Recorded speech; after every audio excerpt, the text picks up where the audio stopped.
Mr. Secretary, in our earlier session, one of my colleagues said, it doesn't matter where EVs are made, we need the infrastructure to support them. And I didn't get an opportunity to break in, but it does matter where they're made.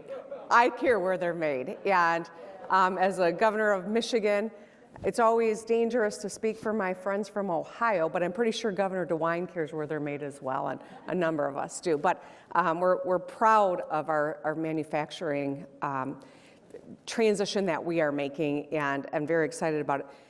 But being from a state that is rich in auto manufacturing history, could you describe how the transportation funding is going to help us better transition into electric vehicles? Yes, thanks for that.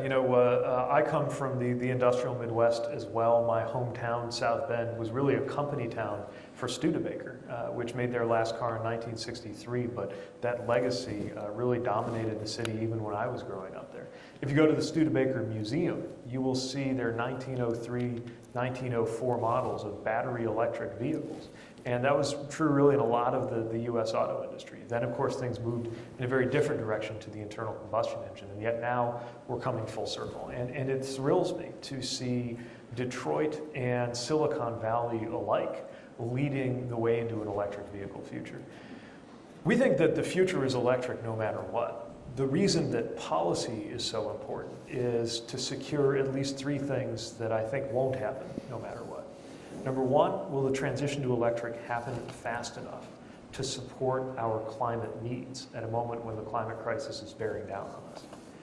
Number two, will it be made in America by American companies and American workers on American soil, creating American jobs for American families?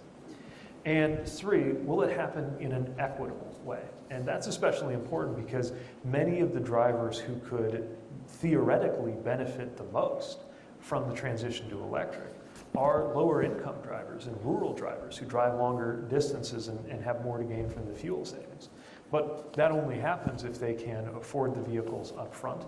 And of course, if there is the charging infrastructure in every part of this country to make sure that they can confidently buy those EVs and know they'll be able to get where they need to go. That's why we're so excited about the $7.5 billion that this bill puts forward in funding for a nationwide electric vehicle charging network. And we want to work with the states. In fact, we must work effectively with the states in order to deliver this.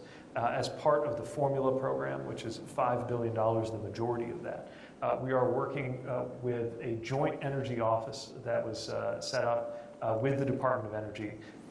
Secretary Granholm and I and our departments really joined at the hip on structuring this program. We're going to review those state plans as they come in, knowing that the answers are going to be very different from one state to another.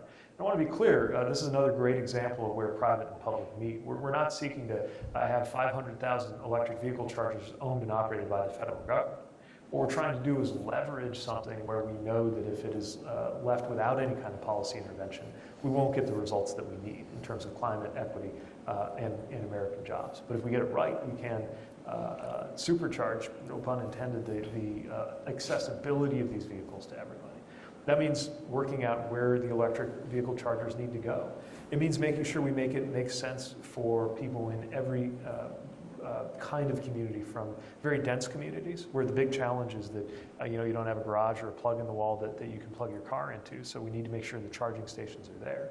And at the opposite end, very wide open spaces where we got to make sure that across a 200-mile drive that there will be chargers along the way.